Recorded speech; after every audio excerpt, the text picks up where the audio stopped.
देखिए, compare the stability of resonating structures. तो एक ही मॉलिक्यूल के बहुत सारे रेजोनेटिंग स्ट्रक्चर हैं। अगर सभी रेजोनेटिंग स्ट्रक्चर हैं, तो सभी का रेजोनेंस एनर्जी भी क्या होगा? सेम होगा, because they are resonating structure of same molecule. तो अगर मॉलिक्यूल सेम है, तो रेजोनेंस एनर्जी भी क्या होगी? सेम होगी। सेम वेरी होगी। Very very very important. अब अगर मैं रूल 1 से स्टार्ट करूं, first of all the rules should be used in sequence. जो भी स्टेबिलिटी ऑफ रेजोनेटिंग स्ट्रक्चर्स के रूल्स थे, उसको हमें सीक्वेंस में यूज करनी है। Rule should be used in sequence. अगर फर्स्ट या सेकंड या थर्ड किसी रूल से काम आ गया, तो आगे देखने की जरूरत भी नहीं है। So if you check out of all this 8 structure, you will find first rule, first 7 और 8 को अलग कर लेता है। फर्स्ट 7 8 में नंबर ऑफ पाई बॉन्ड्स कितने हैं? There are 2। सर 2 है तो सबसे So ज्यादा 1 है 7 stability. 1 7 8 will be the highest stability, will be having highest stability. Now if I talk about 1 7 and 8, तो 1 7 8 में कैसे डिसाइड करिएगा? तो 1 में 4 सेपरेशन नहीं है, 7 8 में 4 सेपरेशन है। तो 7 8 are less stable than first. Now 7 and 8 में कैसे डिसाइड 8 कीजिएगा? मोर स्टेबल है। सर 8 मोर 7 स्टेबल से है Because the unlike charges are नजदीक far apart in 7 and they are close in 8. इन 8। तो 1 8 7 हो गया। तो फर्स्ट कैटेगरी तो हमने हैंडल कर ली। नेक्स्ट है फिर से second, third and six, fourth and fifth. Fourth and fifth में एक भी पाई बॉन्ड नहीं है, तो सबसे कम स्टेबल हो गया। सेकंड, थर्ड एंड सिक्स्थ में 3 पाई बॉन्ड्स हैं, तो definitely sorry 1 pi bond each in each, so there will be second level. अब सेकंड, थर्ड एंड सिक्स्थ में हमें स्टेबिलिटी चेक करनी है। तो सेकंड, थर्ड एंड सिक्स्थ में कैसे डिसाइड करेंगे? सर वो कितना चार्जेस कितना नजदीक रहेगा, कितना दूर नजदीक रहेगा। है, तो second third is more stable then six. पर आप सेकंड थर्ड में कैसे डिसाइड करेंगे? मुश्किल है। तो सेकंड और थर्ड के लिए हमारा रूल 8 है। रूल 8 क्या कहता है? Resonating structure having lone pair and positive charge. Positive charge means vacant orbital. If you are talking about vacant orbital, तो वेकेंट ऑर्बिटल को स्टेबलाइज करने की कोशिश कौन करेगा? Lone pair. तो पास रहने से बेटर होगा, फटाक से कोऑर्डिनेट बॉन्ड बना लेगा, फटाक से बैक बॉन्डिंग कर लेगा। तो second will be more stable then third, because lone pair के बगल में क्या है? Plus charge. यहाँ लोन पेयर के बगल में नेगेटिव चार्ज है, तो रिपल्शन होगी, यस। तो स्टेबिलिटी कम होगी। नाउ बचता है हमारा fourth and fifth. Fourth and fifth में कैसे डिसाइड करोगे? नेगेटिव नेगेटिव क्या होगी? रिपल्शन। तो रिपल्शन ज्यादा ऑपोजिट सिमिलर चार्जेस या like charges should be far apart, जो यहाँ पे क्लोज है। तो सबसे कम स्टेबल कौन हो गया? Sir fourth fourth. Fifth one system. So this is a very good question because of rule 8। Rule 8 generally use नहीं करते। अब देखिए यहाँ पे, contribution to stability by charge separated structures in a polar solvent increases compared to non polar solvent। अच्छा, non polar solvent में polarity ही नहीं होती, चार्जेस ही नहीं होते। तो अगर वो चार्जेस नहीं होते, तो चार्ज स्पीशीज को स्टेबलाइज नहीं कर पाएंगे। पर अगर चार्ज सेपरेटेड स्ट्रक्चर्स की बात करते हैं, दे मस्ट हैव चार्जेस। तो चार्ज सेपरेटेड स्ट्रक्चर्स को स्टेबलाइज करने के लिए कौन सी बेटर होगी? Polar solvent. Equivalent resonating structures contribute more stability towards resonance hybrid. Very very important, क्योंकि दोनों की स्टेबिलिटी सेम है, तो इक्वली। देखो, सबसे बड़ी चीज क्या है? When you draw resonating structure, what you do basically, you are shifting electrons. आप इलेक्ट्रॉन को एक पोजीशन से दूसरे पोजीशन पे ले जाते हैं, है ना? यस। बताइए। जैसे इस लोन पेयर को हमने यहाँ से कहाँ ले आया? यहाँ ले आया। तो लोन पेयर के मिलने की जगह क्या हो गई? छोटी हो गई या बड़ी हो गई? If the lone pair is delocalized in a larger area, its area is what? More, where it is possible. Are you getting it or not? जब आप डिलोकलाइजेशन करते हैं, तो लोन पेयर या पाई इलेक्ट्रॉन्स या लोन इलेक्ट्रॉन एक जगह से दूसरी जगह चले जाते हैं। मतलब उनको रहने के लिए जगह बड़ी हो गई या छोटी हो गई? बताइए। Hello, am I audible? Yes yes. Sir. बताइए।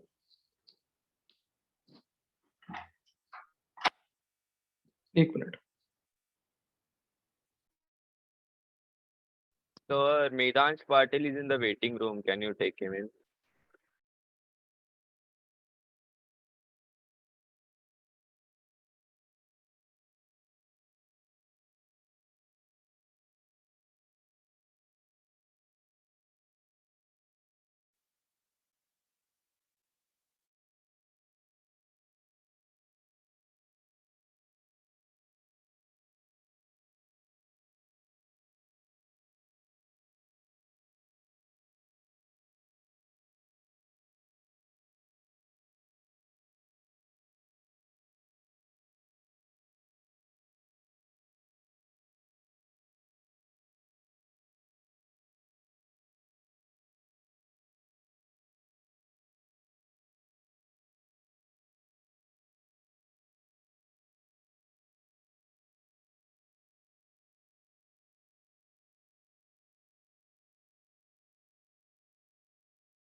So important is what? Why delocalization leads to stability?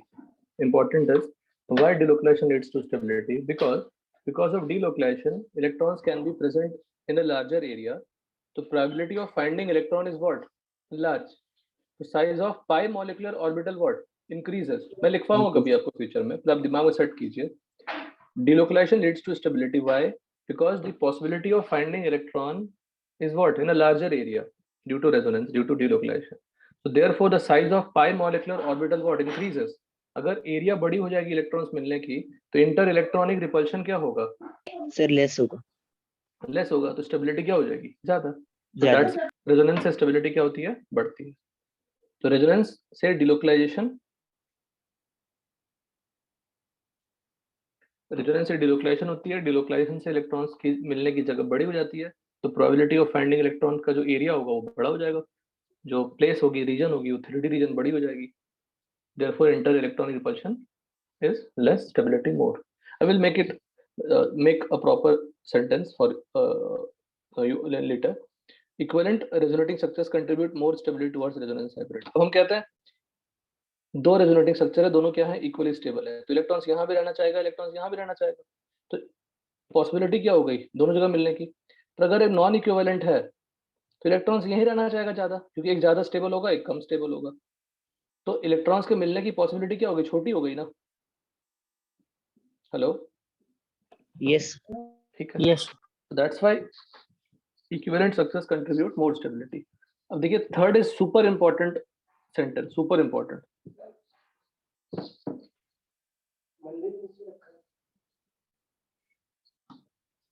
एक मिनट बेटा.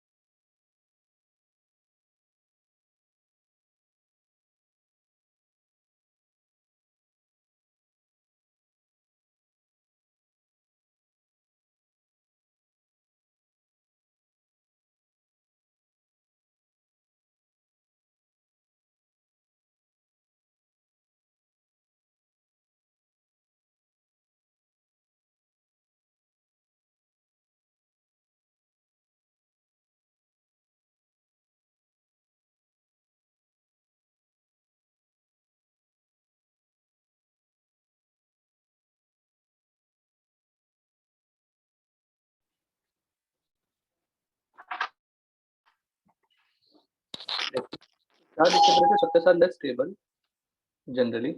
Therefore, contribution of such resonating structure in deciding stability of resonance hybrid is also very less stable, very less. अगर मैं इनसे पूछूं ये वाला और ये वाला कौन स्टेबल है? Definitely first. Hello, am I audible to all of you? Yes, sir.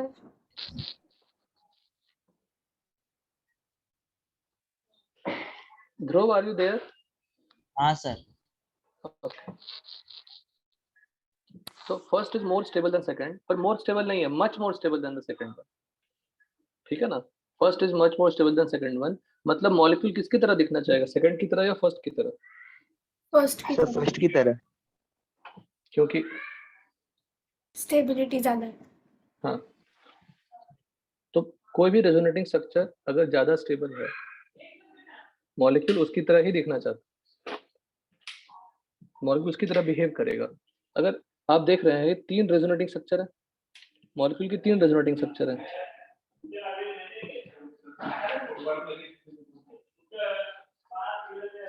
तो आप दो स्ट्रक्चर में आप क्या देख रहे हैं कि डबल बॉन्ड कैरेक्टर है. तो जब हाइब्रिड बनाओगे इसकी जब हाइब्रिड बनाएंगे तो हाइब्रिड में डबल बॉन्ड कैरेक्टर बीच में ज्यादा मिलेगी या एंड टर्मिनल में ज्यादा मिलेगी?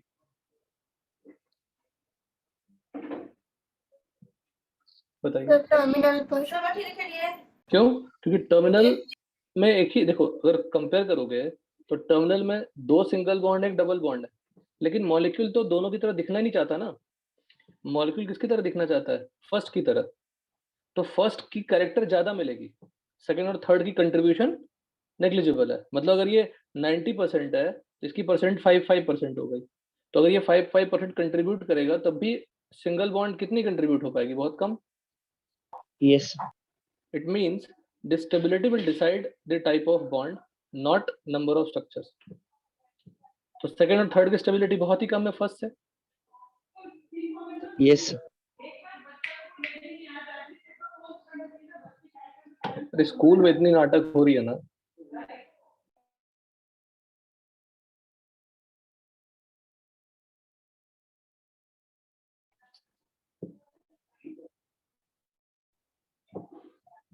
तो अगर मैं एवरेज आउट करने की कोशिश करूं मुस्कान, तो डबल, सिंगल और सिंगल क्या आना चाहिए था? सर 4/3. सिंगल आना चाहिए था. नहीं मतलब 4/3 आना चाहिए था. यस और सर. सिंगल, डबल और डबल करूं तो 5/3 आना चाहिए था. Yes sir. तो ज्यादा क्या हुआ 5/3. लेकिन अगर मैं कहूं सेकंड और थर्ड कंट्रीब्यूट ही नहीं कर रहे हैं, तो 5/3 इंपॉर्टेंट होगा या 4/3 इंपॉर्टेंट होगा? 4/3. 4/3. तो 5/3 तो है ही नहीं, परसेंटेज उसकी कम है. इसका मतलब the stability of resonating structure decides the bond order, not the average out. Average out हम तभी करेंगे जब सारे क्या हो, इक्विवेलेंट हो. इसीलिए अगर मैं पूछूंगा कि ज्यादा बॉन्ड ऑर्डर कहाँ पे है, यहाँ पे ज्यादा बॉन्ड ऑर्डर है या यहाँ ज्यादा बॉन्ड ऑर्डर है? सर फर्स्ट वाले में. फर्स्ट वाले में. क्यों? क्योंकि फर्स्ट वाले में स्टेबिलिटी ज्यादा है. ज्यादा है. डन. कोई डाउट? No sir.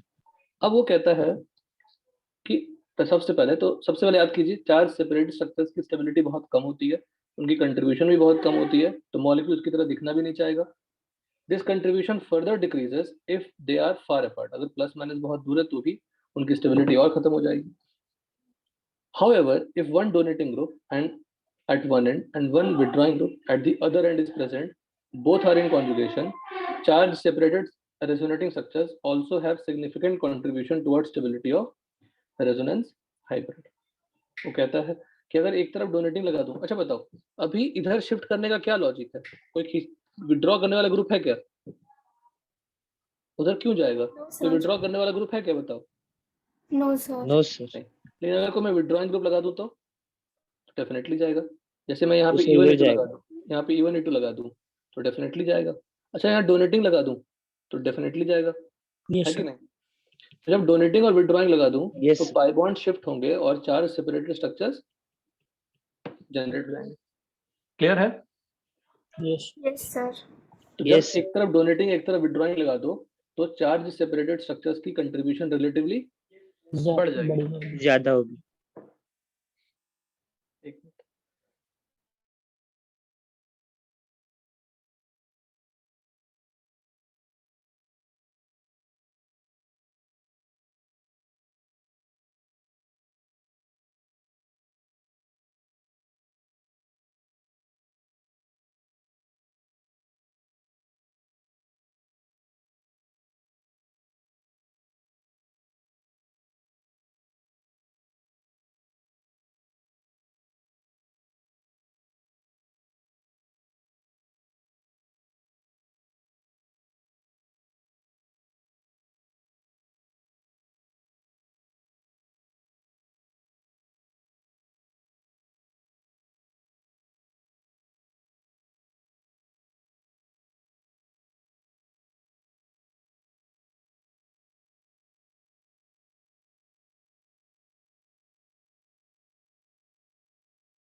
तो लर्निंग सबको हो गई. अगर डोनेटिंग और विड्रॉइंग लगा देंगे तो चार्ज सेपरेट स्ट्रक्चर्स की स्टेबिलिटी बढ़ जाएगी. तो देखो फर्स्ट क्वेश्चन था वही, compare CACB, CBCC, CBCC and CCDD bond order in that.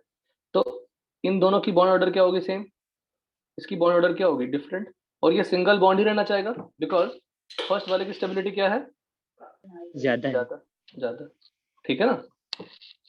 अब अगर बॉन्ड लेंथ पूछ Yes. देंगे तो bond order and bond length are inversely proportional, तो उल्टा हो जाएगा, सिंपल।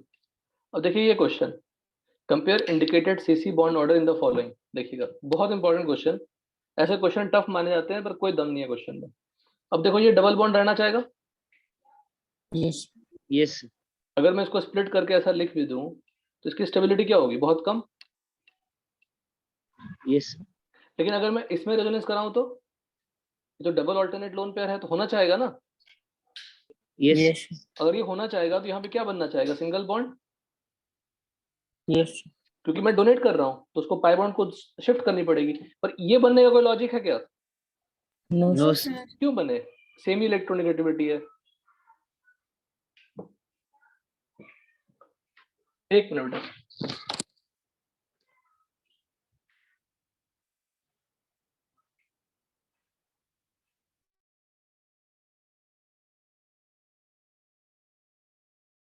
हेलो, ये वाला ये विड्रॉ कर रहा है और ये डोनेट कर रहा है, तो निकेत ये जो पाई बॉन्ड है वो तो शिफ्ट होने की टेंडेंसी हो जाएगी ना? बोलो। Yes sir. Yes. sir. उस पाई बॉन्ड को पोलराइज करने के लिए कौन आगे आ रहा है? विड्रॉइंग ग्रुप आ रही है और डोनेटिंग ग्रुप आ Withdrawing. रही है। अगर ये डोनेटिंग या विड्रॉइंग नहीं होता, मान लो सिर्फ विड्रॉइंग होता तो जाना चाहता, सिर्फ डोनेटिंग होता तो जाना चाहता, पर दोनों ही लगा दिया तो डेफिनेटली आना चाहेगा, Yes. है ना? कोई डाउट है? बोलो। No. sir. मतलब सिंपल है, एक इंसान खड़ा है उसको मैं अपनी तरफ खींच रहा हूँ, एक ये पॉसिबिलिटी है। दूसरे उस इंसान को तुम धक्का दे रहे हो तो भी आगे आएगा वो। अगर मैं खींच रहा हूँ तुम धक्का भी दे रहे हो तो डेफिनेटली आगे आएगा ना। Yes. sir. तो सेम लॉजिक से इस पाई बॉन्ड की पोलराइजेशन कैसे हो रही है? या तो तुम डोनेटिंग से करा लो या तो विड्रॉइंग से करा लो। अगर दोनों ही करा लो तो पक्का होगा। पक्का होगा। तो पाई बॉन्ड डेफिनेटली टूट जाएगा और सिंगल बॉन्ड बनना चाहेगा। Yes. और सिंगल बॉन्ड बनना चाहेगा तो चार्ज सेपरेटेड स्ट्रक्चर की कंट्रीब्यूशन ज्यादा होगी। बट ज्यादा हो जाएगी। तो किसमें सिंगल बॉन्ड करेक्टर ज्यादा होगी? फर्स्ट में, सेकंड में या थर्ड में? सर थर्ड में ज्यादा होगी। थर्ड में ज्यादा होगी, क्योंकि ये जो डबल बॉन्ड है वो सिंगल बॉन्ड बनने के लिए दोनों ही फोर्स कर रहे हैं उसको। Understood? Yes. Very very important question, toughest question माना जाता है, पर देखो कितना आसान क्वेश्चन है, कुछ नहीं है। तो लॉजिक क्या है कि चार्ज सेपरेटेड स्ट्रक्चर्स बनाओगे, उसकी स्टेबिलिटी बढ़ेगी, उसकी कंट्रीब्यूशन ज्यादा होगी अगर डोनेटिंग विड्रॉइंग दोनों ही लगे हो। तो सबसे ज्यादा बॉन्ड ऑर्डर किसकी होगी? फर्स्ट की, फिर सेकंड की, फिर थर्ड की। बॉन्ड लेंथ किसकी ज्यादा होगी? थर्ड की। थर्ड की लेंथ सर ज्यादा हो जाएगी ना, यस। क्योंकि वो सिंगल बॉन्ड बनना चाहेगा। यहाँ भी बनना चाहता है पर उतना इंटरेस्टेड नहीं है, मतलब सिर्फ तुम धक्का दे रहे हो, वो जाना नहीं चाहता है। अब मैं खींच भी रहा हूँ उसको, इस इंसान को, तुम धक्का भी दे रहे हो उस इंसान को, तो डेफिनेटली हमारी तरफ आएगा। वही लॉजिक है। नाउ ये क्वेश्चन कीजिए, ये कीजिए, compare indicated CC bond in bond order in the fall. Bond order का मतलब नंबर ऑफ बॉन्ड्स देखने हैं, effective number of bonds. Bond length is opposite of reciprocal of bond order. Compare indicated CC bond order in the following. इनमें बताइए किसमें bond order ज्यादा होगी, सोच के बताइए। काफी अच्छा क्वेश्चन।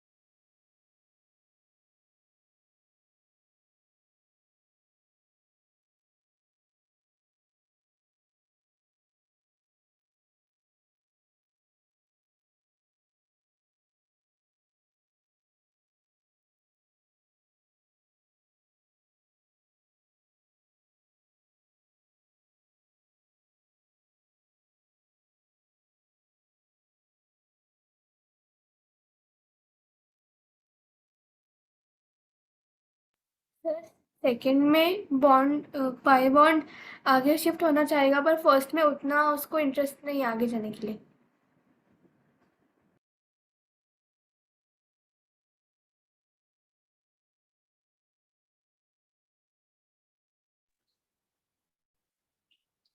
कॉन्जुगेशन में है क्या फर्स्ट नहीं वाले में? सर, फर्स्ट वाला मिथाइल ओ कॉन्जुगेशन में नहीं है, सिर्फ यही खाली दूसरा कॉन्जुगेशन में है, डबल। मतलब ये सिर्फ यस इंसान को हम खींच रहे हैं, कोई धक्का देने वाला नहीं है ना?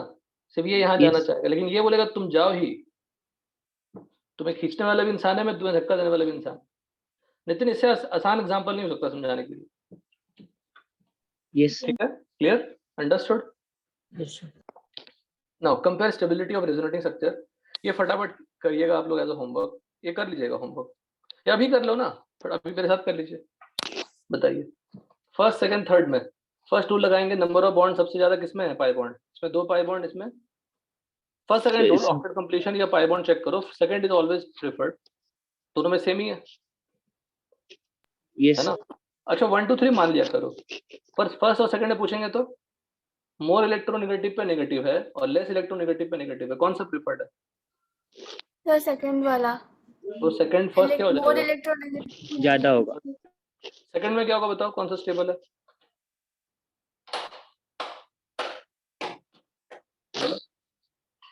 सेकंड में कौन स्टेबल है? दोनों इक्वली सर, है दोनों बेटा, इक्वल है। तो बोल ही नहीं रहे हो, मेरे पहले कैसे मतलब मैं आपके पहले कैसे बोल रहा हूँ? कोई डिफरेंस नहीं है, हार्दिक, मुस्कान, सब लोग, अनिकेत, पढ़ा दिया तो आप और हम एक ही हैं, ये दिमाग में रखिए इस बात को। ये रखते हैं कि नहीं बताइए, ये मत मानिए कि हम टीचर हैं, टीचर हो गए, जब तक पढ़ाया टीचर हो गए, उसके बाद हम लोग एक ही हैं, आप हमसे अच्छा परफॉर्म करें बस। बताइए, थर्ड में नंबर ऑफ बॉन्ड चेक करेंगे, सेम ही है? Yes sir. क्या चेक Yes. करोगे? इलेक्ट्रोनेगेटिविटी, तो मोर इलेक्ट्रोनेगेटिविटी वाले आइटम पे अगर पॉजिटिव चार्ज हो तो कम स्टेबल है। उसका कम होगा। फोर्थ में बताइए। सर, सेकंड वाला ओ पे माइनस चार्ज है। मोर इलेक्ट्रोनेगेटिव पे नेगेटिव होना चाहिए। फिफ्थ में बताइए।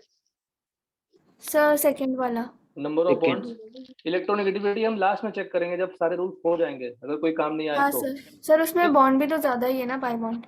Yes yes yes, octet completion ज्यादा है, पाई बॉन्ड ज्यादा है। सिक्स में बताइए। सिक्स में रेजोनेटिंग स्ट्रक्चर बनाया नहीं मैंने, वो आप बनाइएगा। सेवेंथ का बताइए। सिक्स में बना लेते हैं, यही होगा ना? लोन पे alternate vacant, Vacant orbit. Loan पे ऑल्टरनेट वेकेंट है, ये बन गया। कौन सा स्टेबल है? सेकंड। Second वाला ज्यादा stable.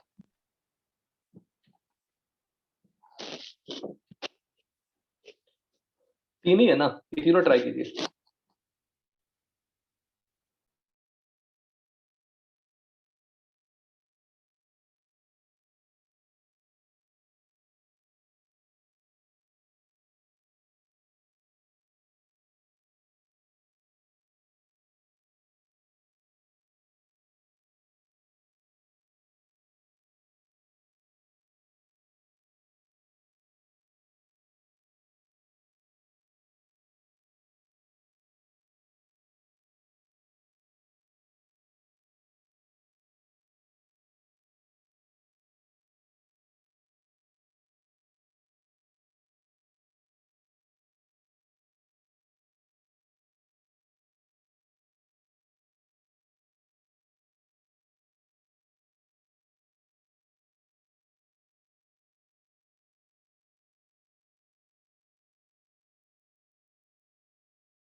सेवन बताओ। Seventh is tough, little tough. कोई रूल काम आ रही है क्या? फर्स्ट लग रहा है सेवन। No sir. कोई रूल काम No, नहीं आ, sir. कोई रूल काम नहीं आ रही है। फर्स्ट लग रहा है सेवन।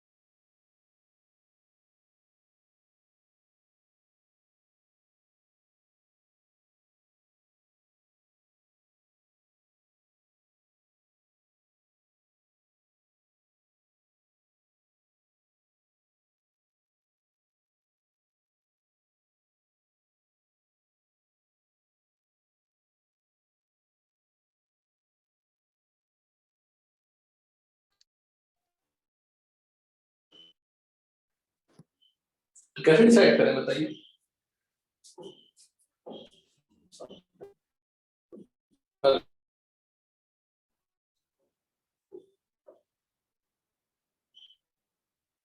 बताइए कैसे?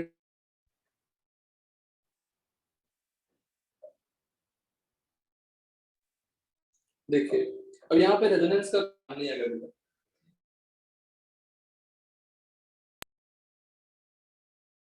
टू डिग्री कार्बोकेट और ये कौन सा डिग्री कटायन है? 1 degree 1 degree plus I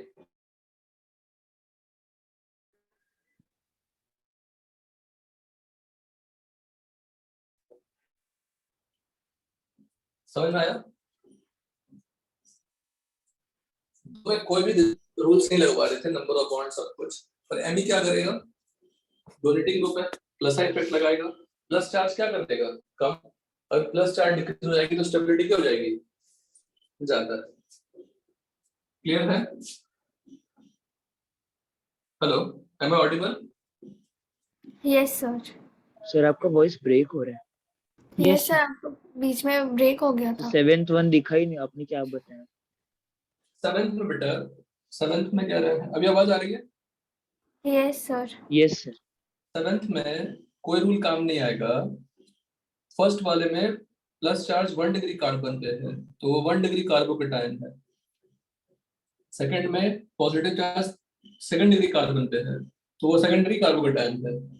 methyl is plus I effect, electron donating effect, तो प्लस चार्ज को डिक्रीज कर देगा, स्टेबिलिटी बढ़ा देगा। तो 2 degree carbocation is more stable then 1 degree 1 carbocation. Degree. इससे चेक करेंगे। 8th में कौन सी कॉन्जुगेशन है? पाई ऑल्टरनेट। पाई अल्टरनेट वेकेंट ऑर्बिट। तो बी पे आ जाएगा नेगेटिव और सी पे आ जाएगा पॉजिटिव चार्ज। Positive charge. तो चार्ज सेपरेटेड स्ट्रक्चर की स्टेबिलिटी क्या होती है? अब 9th में बताइए। सर फर्स्ट स्ट्रक्चर एकदम ज्यादा स्टेबल है। नहीं, फंस गए ना क्वेश्चन में। ये एरोमेटिक है, ये भी एरोमेटिक है। एरोमेटिक। सेकंड वन एरोमेटिक जब हो जाता है तो 1 2 3 रूल काम नहीं आते। ये एंटी एरोमेटिक है, ये भी एंटी एरोमेटिक है। Second is more than. Second वाला ज्यादा होगा। ठीक है। 10th बताइए। 10th is toughest question. कौन सी कॉन्जुगेशन है 10th में? लग तो कुछ भी नहीं रहा। Cl के पास भी लोन पेयर होते हैं, C के पास भी लोन पेयर है, तो फिर कौन सी कॉन्जुगेशन हो गई? मुश्किल है, बताइए।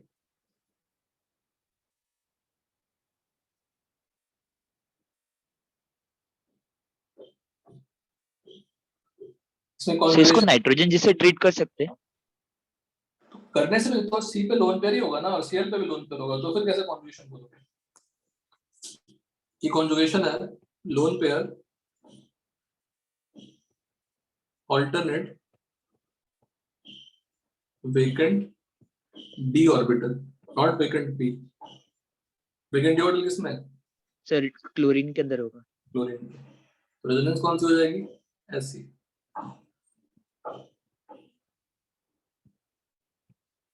कौन सा स्टेबल हो जाएगा? वो सेकंड नंबर वाला ज्यादा स्टेबल। नंबर ऑफ बॉन्ड्स बन गए। Rules for comparing stability of different molecules or ions using resonance. The molecule with greater extent of conjugation or resonance is more stable. और conjugation है क्या? नो सर, फर्स्ट में नहीं है। अभी आपस में सर आपकी आवाज ब्रेक हो रही है। तो वॉइस वापस ब्रेक हो रही है। हेलो, आ रही आवाज अभी? Yes sir. ओके। तो जिसमें एक्सटेंट ऑफ कॉन्जुगेशन ज्यादा हो उसमें स्टेबिलिटी क्या होगी? ज्यादा। फर्स्ट में कॉन्जुगेशन है क्या? No sir. नो सर नहीं है। सिर्फ 2 ही कॉन्जुगेशन है थर्ड वाला कॉन्जुगेशन में? नहीं है। नहीं है। थर्ड में तीनों ही कॉन्जुगेशन में है, तीनों। ज्यादा कॉन्जुगेशन हो गया। सेकंड में देखिए, लीनियर कॉन्जुगेशन जिसमें होता है वो ज्यादा स्टेबल होती है as compare to cross conjugation. पढ़ाया तो cross conjugation? Yes yes. Sir. Third, a molecular ion with aromatic structure is more stable than the non aromatic structure। ठीक है, if the extent of conjugation is same। दोनों में 3 pi bond participate कर रहे हैं, पर ज्यादा स्टेबल कौन होगा? एरोमेटिक वाला, बिकॉज एरोमेटिक में ज्यादा डिलोक्लेशन मानते हैं, ज्यादा रेजोनेंस मानते हैं। species containing equally stable resonating structure is more resonance stabilized as compared to the species with non-equivalent structures. ये क्वेश्चन कीजिए अभी, ये क्वेश्चन कीजिए, लिखो और भी मत लिखिए, क्वेश्चन कीजिए.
So उसका conjugate base ज्यादा रहेगा. The second. Sir.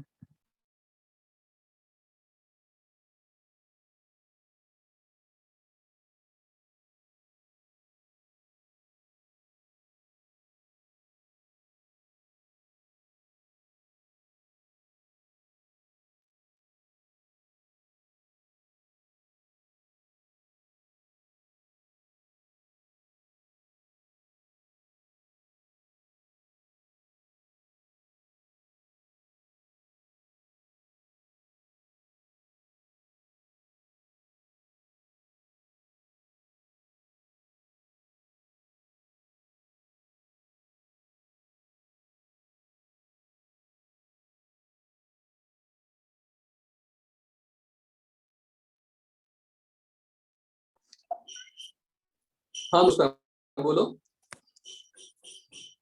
Conjugate base में क्या है? उसका ज्यादा आया. इक्विवेलेंट है, इसके क्या है? Non equivalent. Yes, sir.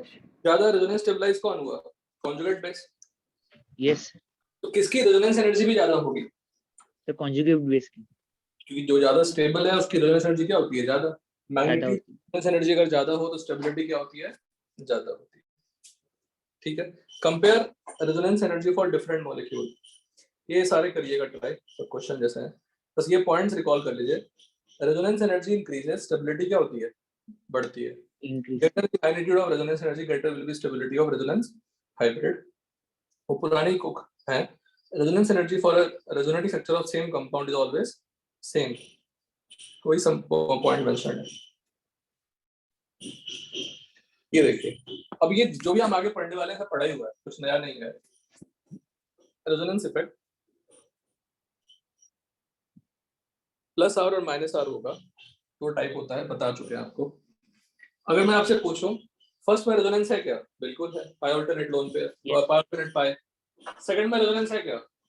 बिल्कुल है, pi alternate pi and pi alternate lone pair. E1 E2. Third में pi alternate pi and pi alternate E1 E2. तो तीनों में रेजोनेंस है.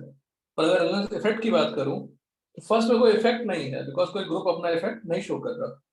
और सेकंड में शो कर रहा है. लोन पर क्या होगा? डोनेट होगा. Yes.